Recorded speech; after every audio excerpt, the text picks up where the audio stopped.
Hello friends, welcome to Ankit Chaudhary education. And आज की class में गाइस डिस्कस करने वाले हैं पास्ट ईयर के questions from the chapter periodic classification of element. Guys इस सीरीज के अंदर यानी कि पास्ट ईयर डिस्कशन में हमने ऑलरेडी इस चैप्टर के काफ़ी सारे क्वेश्चंस अलग अलग वीडियोस के थ्रू डिस्कस किया है। इसकी एक स्पेसिफिक प्लेलिस्ट आपको इसी चैनल पे मिल जाएगी। मेक श्योर आप उन सारे वीडियोस को एक बार अच्छे से देख लें ताकि आपकी अंडरस्टैंडिंग इन क्वेश्चंस को सॉल्व करने की डेवलप हो जाए। एंड देन अगर आप इन क्वेश्चंस को सॉल्व करेंगे तो आई गारंटी आपको बहुत आसानी से सारे के सारे क्वेश्चन समझ आ जाएंगे। तो चलिए इसी के साथ फर्स्ट क्वेश्चन डिस्कस करते हैं, जो कि पहला क्वेश्चन है। आपसे पूछा हुआ है गिव रीजन, कारण बताओ किसका element in a group have similar chemical properties. आपने सोचा है ना, पीरियोडिक टेबल के अंदर जो एलिमेंट्स होते हैं एक ही ग्रुप में अगर बिलोंग कर रहे होते हैं, जितने भी एलिमेंट्स, उन सभी की केमिकल प्रॉपर्टी एक जैसी होती है। क्यों होती है, आइए समझते हैं इस बात को। देखिए सबसे पहले तो आप यहाँ पे नोटिस कीजिए, ये मॉडर्न पीरियोडिक टेबल है आपके सामने। अगर मैं किसी भी एक स्पेसिफिक ग्रुप की बात करूँ, जैसे कि मैं फर्स्ट ग्रुप की बात करता हूँ, तो यहाँ पे मौजूद अगर मैं हाइड्रोजन को डिस्कार्ड कर दूँ तो lithium, sodium, potassium, rubidium, caesium और फ्रांसियम, ये जितने भी एलिमेंट्स हैं इन सभी की केमिकल प्रॉपर्टी मोर और लेस एक ही जैसी होती है। क्यों, ऐसा क्या खास बात है? तो कारण इसका यह है कि अगर आप इनके इलेक्ट्रॉनिक कॉन्फ़िगरेशन को करके देखोगे तो आपको समझ आएगा कि आउटर मोस्ट शेल में इन सभी एलिमेंट्स के एक एक इलेक्ट्रॉन होते हैं, जिसके बेसिस पे इनका बिहेवियर जो होता है वो एक जैसा हो जाता है। यानी कि अगर ये मेटल है और अगर ये मेटल है तो इन दोनों के मेटालिक कैरेक्टर में ज़्यादा कुछ डिफर नहीं होता, ठीक है, क्योंकि इसको भी एक ही इलेक्ट्रॉन लूज करके मेटल बनना है और इसको भी एक ही इलेक्ट्रॉन लूज करके मेटल बनना है, ठीक है। चलिए, तो यहाँ पे ये बात है कि element in a group have same number of valence electron and same valency, therefore have similar chemical property. तो आपको एक बात तो सीखने को मिल गई कि अगर किसी की केमिकल प्रॉपर्टी अगर आपको डिसाइड करना है किसी दो एलिमेंट्स के बीच में, तो आप ये देख लीजिए कि क्या उनकी वैलेंसी सेम है। वैलेंसी बहुत बड़ा फैक्टर होता है किसी के केमिकल प्रॉपर्टी को डिसाइड करने के लिए। आई होप आपको ये बात समझ आ गई होगी।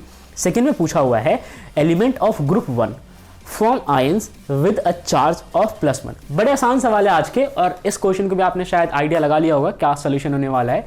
कि जो ग्रुप 1 के एलिमेंट्स हैं, अब सभी एलिमेंट्स की बात कर लेते हैं, ये सारे ग्रुप 1 के एलिमेंट है, इन सब का जो चार्ज होता है, ठीक है, वो +1 होता है। जब ये अपने एटॉमिक स्टेट से या एलिमेंट्री स्टेट से आयनिक स्टेट में जाते हैं तो जो इनका चार्ज आता है वो +1 आता है। कैसे?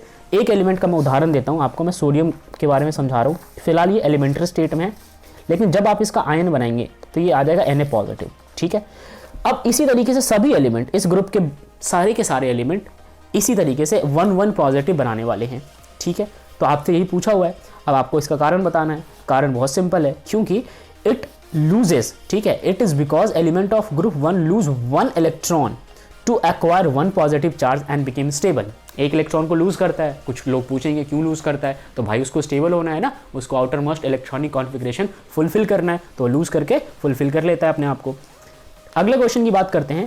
दो एलिमेंट एक्स और वाई जो कि बिलोंग कर रहे हैं ग्रुप 1 और ग्रुप 2 से, एंड वो सेम ही पीरियड्स के मेंबर भी हैं पीरियोडिक टेबल के अंदर। आपको कंपेयर करना है with respect to periodic table from the left to right and why, यानी कि बाएं से दाएं की ओर आपको कुछ कंपैरिजन करना है और जो भी कारण होगा वो क्यों होगा ये आपको समझाना है। आइए डिस्कस करें किस बेसिस पे आपको कंपैरिजन करना है। Number 1, the number of valence electron in their atoms. अगर मैं आपसे इस क्वेश्चन को समझाने की कोशिश करूं तो देखो, बोला हुआ है कि आपके पास एक एलिमेंट होगा ग्रुप 1 का और दूसरा होगा ग्रुप 2 का। मैं ज़्यादातर सोडियम और मैग्नीशियम का एग्जांपल लेता हूं, पर हो कुछ भी सकते हैं। ग्रुप 1 के तो ये सारे मेंबर्स भी है, पर आपको समझ आ जाए इजीली, इसलिए मैं ऐसे लिख करके चलता हूं। हालांकि क्वेश्चन में आपसे जो पूछा हुआ है उस पर आ जाइए वापस। तो ग्रुप 1 के और ग्रुप 2 के दो एलिमेंट्स होंगे जो कि सेम ही पीरियड से बिलोंग करते हैं। तो अगर मैं इसको एग्जाम्पल में कंसिडर कर रहा हूँ तो पीरियड की बात की जाए तो ये 3rd पीरियड से बिलोंग कर रहे हैं, ठीक है, ओके। अब सवाल क्या पूछा था कि भाई जो वैलेंस इलेक्ट्रॉन होते हैं ना वो कैसे होंगे इनके केसेस में। तो आइए इसका आंसर डिस्कस करें। देखिए, X जो कि ग्रुप 1 का मेंबर है उसके पास एक ही वैलेंस इलेक्ट्रॉन होगा, और Y जो ग्रुप 2 का मेंबर है उसके कितने वैलेंस इलेक्ट्रॉन होंगे? 2 वैलेंस इलेक्ट्रॉन होंगे। तो ये बात याद रखिए कि जो जिस ग्रुप से बिलोंग करता है उसके वैलेंस इलेक्ट्रॉन उसी हिसाब से डिस्कस किए जाते हैं। जैसे कि मान लीजिए अगर मैं बात करूँ ग्रुप 1 का जो भी एलिमेंट होगा, तो ग्रुप 1 के एलिमेंट की वैलेंसी कितनी होती है? 1 होती है, ठीक है, और ग्रुप 2 की वैलेंसी होती है 2। तो ये आंसर था X और Y का, ठीक है। चलिए अब बात करते हैं, सेकेंड में पूछा हुआ है कि देयर वैलेंसीज। अब वैलेंसीज की जब हम बात करेंगे तो वैलेंस इलेक्ट्रॉन मतलब आउटर मोस्ट शेल के इलेक्ट्रॉन, और वैलेंसी की बात की जाती है तो अपने आप को फुलफिल्ड कराने के लिए उनको कितने इलेक्ट्रॉन को लूज एंड गेन करना पड़े। स्ट्रेस कीजिएगा इस बात पे, लूज और गेन करना पड़े। तो ग्रुप 1 वाले एलिमेंट को एक ही इलेक्ट्रॉन लूज करना होता है, इसलिए इसकी वैलेंसी भी 1 ही रहेगी, यानी कि वैलेंस इलेक्ट्रॉन भी 1 और वैलेंसी भी 1। जब हम बात करेंगे y के केस में, ये y है, ठीक है, तो इसकी भी वैलेंसी कितनी होगी, 2 होगी, क्योंकि ये 2 लूज करके अपने आप को स्टेबल कर लेगा। चलिए आगे बढ़ते हैं, डिस्कस करते हैं थर्ड, जहाँ पे बोला हुआ है कि मेटेलिक कैरेक्टर के बारे में क्या आप बता सकते हो। तो जब मेटेलिक कैरेक्टर की बात करते हैं तो x जो वो ज़्यादा मेटेलिक है y के कंपैरिजन में। बिल्कुल ये बात सही है, क्योंकि मेटेलिक कैरेक्टर जब आप मॉडर्न पीरियोडिक टेबल में देखोगे तो इस तरफ घटती है और इस तरफ बढ़ती है, यानी कि जब इधर आओगे तो बढ़ेगी, इधर जाओगे तो घटेगी। तो जो x है वो पहले मिलेगा, वो ग्रुप 1 का मेंबर है तो पहले ही मिलेगा, तो उसकी मेटेलिक कैरेक्टर ज़्यादा होगी एज कम्पेयर टू y। ठीक है, चलिए अब बात करते हैं the sizes of their atoms, उनके एटम के साइजेस के बारे में कुछ पूछा है। तो x का जो साइज है वो बिगर होगा एज कम्पेयर टू y। ठीक है, ये बात भी हमें पता है कि जब आप इस तरफ जाते हो तो एटॉमिक साइज डिक्रीज करता है, क्योंकि अफेक्टिव न्यूक्लियर चार्ज इंक्रीज करता है। तो जो सोडियम या फिर आप लगा लीजिए आपका जो x है वो पहले मौजूद है एज कम्पेयर टू y के, तो उसका अफेक्टिव न्यूक्लियर चार्ज कम होगा पहले वाले का, तो उसका साइज जो है वो बड़ा होगा। ठीक है, उसके बाद पूछा हुआ है फॉर्मूला ऑफ देयर ऑक्साइड, जब इनके ऑक्साइड्स बनेंगे तो क्या फॉर्मूला निकल के आएगा सामने। तो आइए फॉर्मूले की बात कर ले, मैंने आपसे पहले के वीडियोस में भी डिस्कस किया हुआ है ऑक्साइड्स के बारे में।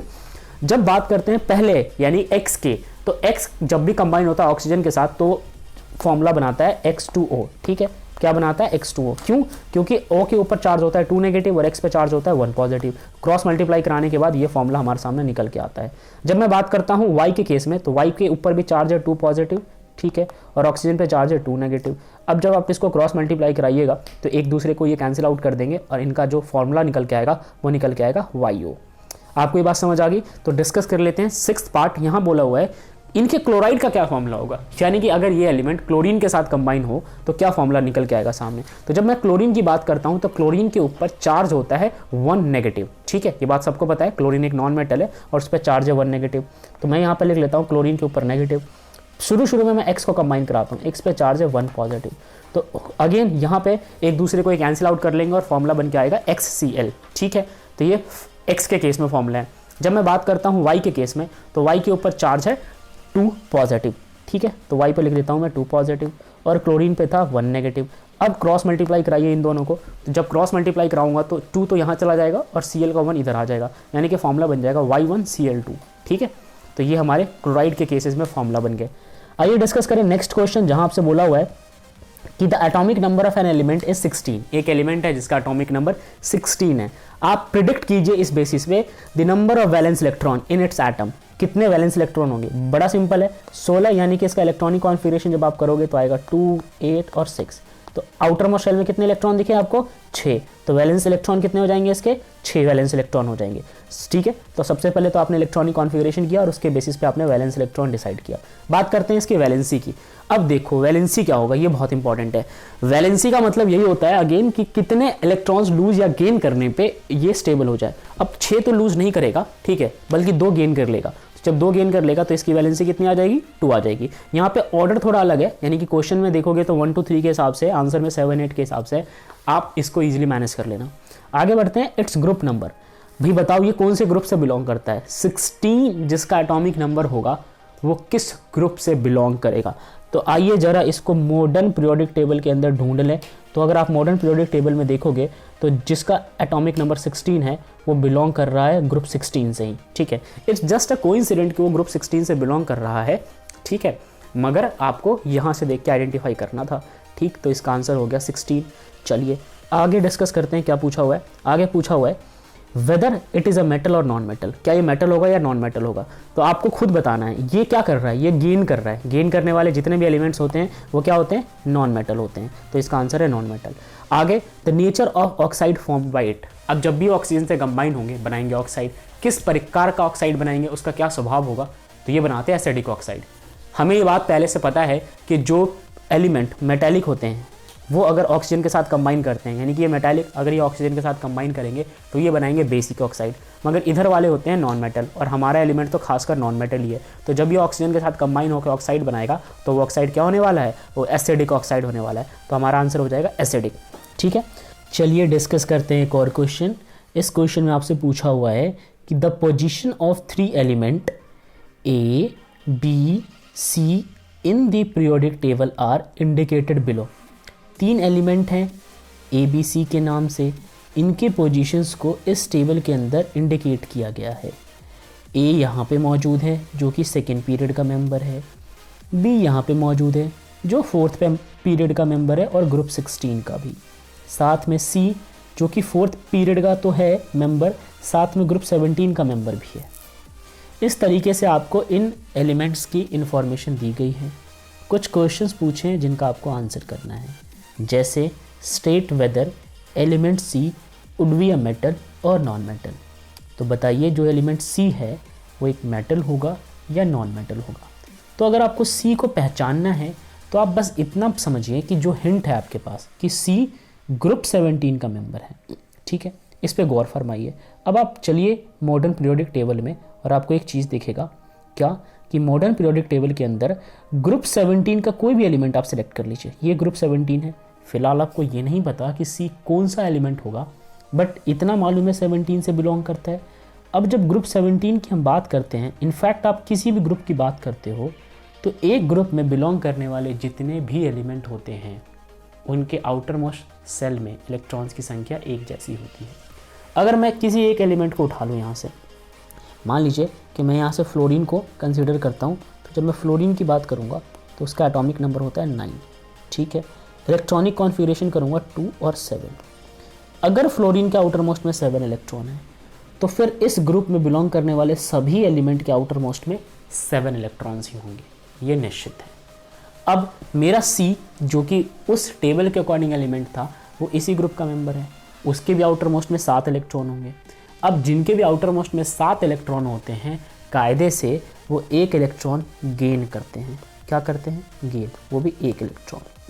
अब जो कोई भी एक इलेक्ट्रॉन गेन करेगा या जो भी एलिमेंट केवल गेन करेगा वो अपने आप में एक नॉन मेटल होता है। तो अगर मैं आंसर की बात करूं अपने क्वेश्चन की, तो हमारे क्वेश्चन का आंसर क्या होगा? हमारे क्वेश्चन का आंसर ये होना चाहिए कि हमारा जो एलिमेंट सी है वो एक नॉन मेटल होगा, क्योंकि उसके आउटर मोस्ट में 7 इलेक्ट्रॉन, जितना मैंने आपको समझाया। सो वो एक इलेक्ट्रॉन बहुत आसानी से गेन कर सकता है, जिसके कारण वो एक नॉन मेटल बन जाएगा। अब बात करते हैं नेक्स्ट क्वेश्चन, जहाँ बोला हुआ है which is more reactive element, A और सी। ए ज़्यादा रिएक्टिव होगा या सी ज़्यादा रिएक्टिव होगा? आपको इसका आंसर करना है। अब सोचिए, ये सभी के सभी एक ही ग्रुप के मेंबर हैं। सी जो होगा वो नीचे आएगा, ग्रुप 17 में उसका स्थान नीचे है क्योंकि वो चौथे पीरियड का मेंबर है, और ए का स्थान जो है वो ऊपर है। यानी कि अगर मैं आपको मॉडर्न पीरियोडिक टेबल में दिखाने की कोशिश करूँ तो आपको यहाँ पे दिखेगा, ये देखिए ये मॉडर्न पीरियोडिक टेबल है। जो सी था वो चौथे ग्रुप का मेंबर था, ये होता है 1 2 3 4, 1 2 3 4, यानी कि ये लाइन को आप कंसीडर करो और यहाँ पे आगे आप 17 ग्रुप। ये जो ब्रोमीन था ना वो हमारा सी था कायदे से, क्योंकि 17वें ग्रुप और चौथे पीरियड के अकॉर्डिंग ब्रोमीन हमारा एलिमेंट होगा, जो कि सी के तौर पे दिया गया है। अब हम बात करते हैं एलिमेंट ए, वो भी 17 ग्रुप का मेंबर है और वो सेकेंड पीरियड का मेंबर है। तो ये है हमारा फर्स्ट पीरियड, ये है सेकेंड पीरियड, ठीक है। तो अगर मैं इसके अकॉर्डिंग चलूँ तो ये फ्लोरीन, ठीक है, फ्लोरीन जो होगा वो एलिमेंट ए बनेगा हमारा। पहचान लिया यहाँ तक आपने? चलिए, अब आपने फ्लोरीन भी पहचान लिया, यानी कि फ्लोरीन जो है वो वहाँ पे एज ए एक्ट कर रहा है, उसका नाम ए है, और ब्रोमीन यहाँ के अकॉर्डिंग ब्रोमीन, वहाँ के अकॉर्डिंग सी बन रहा था। आपसे पूछा हुआ है कि सी और ए के अमंग में कौन सा ज़्यादा रिएक्टिव होगा। अब भाई ज़्यादा रिएक्टिव वही एलिमेंट होते हैं जो ज़्यादा जल्दी अपने आप को नॉन मेटल बना ले। अगर वो नॉन मेटल बनने वाले हैं तो ज़्यादा जल्दी बना ले, मेटल बनने वाले हैं तो ज़्यादा जल्दी मेटल बना ले। जो भी बनना है वो जल्दी बनाए। तो फ्लोरीन यहाँ पे जल्दी से नॉन मेटल बनेगा। आंसर है फ्लोरीन को जो इलेक्ट्रॉन चाहिए ना, एक इलेक्ट्रॉन की कमी थी फ्लोरीन में, यहाँ पे आप देख सकते हैं, वो जल्दी मिल जाएगा उसको क्लोरीन के कंपैरिजन में। क्यों जल्दी मिलेगा? क्योंकि फ्लोरीन के पास केवल 2 शेल है। जो भी एक एक्स्ट्रा इलेक्ट्रॉन आ रहा है उसके उस सेकेंड शेल में आएगा, क्योंकि उसका जो आउटर मोस्ट है वो सेकेंड है। अब न्यूक्लियस के बड़े करीब होते हैं सेकेंड शेल। वेरस क्लोरीन की बात की जाए तो ब्रोमीन जो हमारा एलिमेंट सी है वो 3, इनफैक्ट वो 4 आउटर मोस्ट शेल पोज करता है। अब उसको एक ही इलेक्ट्रॉन चाहिए, कंपैरिजन करोगे तो इलेक्ट्रॉन एक ही चाहिए, पर उसको चौथे में चाहिए। तो न्यूक्लियस जो है वो चौथे शेल पे इतना अट्रैक्शन नहीं लगाता, यानी इलेक्ट्रॉन को खींचने की कोशिश कम करता है फ्लोरीन के कंपैरिजन में। तो इसलिए फ्लोरीन जो है वो ब्रोमीन के कंपैरिजन में जल्दी एलिमेंट से आयन कन्वर्ट हो जाएगा। समझ गए इस बात को? चलिए आगे बढ़ते हैं।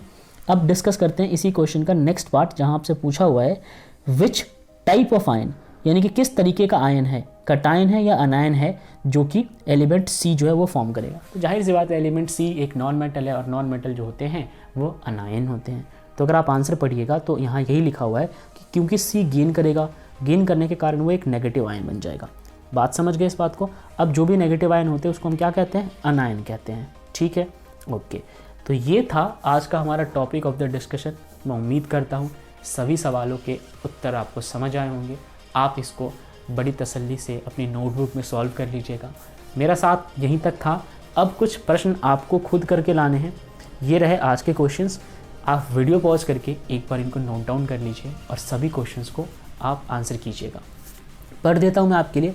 पहले में बोला हुआ है कि मेरिट और डिमेरिट आपको बताना है न्यूलैंड के क्लासिफिकेशन का, यानी कि जो न्यूलैंड ने अपना पीरियोडिक टेबल बनाया था उस पीरियोडिक टेबल में क्या मेरिट्स थे और क्या डिमेरिट्स थे, क्या खूबियाँ थी और क्या खामियाँ थी। दूसरा सवाल है कि एक्स और वाई दो एलिमेंट हैं जिनके सिमिलर प्रॉपर्टी हैं और वो न्यूलैंड ट्रेट्स के अंदर पाए जाते हैं। आपको बताना है how many element are there in between X and Y, X और वाई के बीच में कितने और एलिमेंट रहे होंगे और क्यों।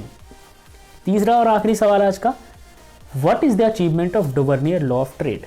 ठीक है, डोवर्नियर के लॉ ऑफ ट्रेड की क्या अचीवमेंट थी। ऐसी बात तो नहीं है कि डोवर्नियर का जो ट्रेड था वो पूरी तरह से फेलियर साबित हुआ, कुछ अचीवमेंट भी थी, तो आपको उसका भी आंसर करना है। तो इन्हीं प्रश्नों के साथ मैं आपको छोड़े जाता हूँ। मिलते हैं अगली क्लास में। जय हिंद।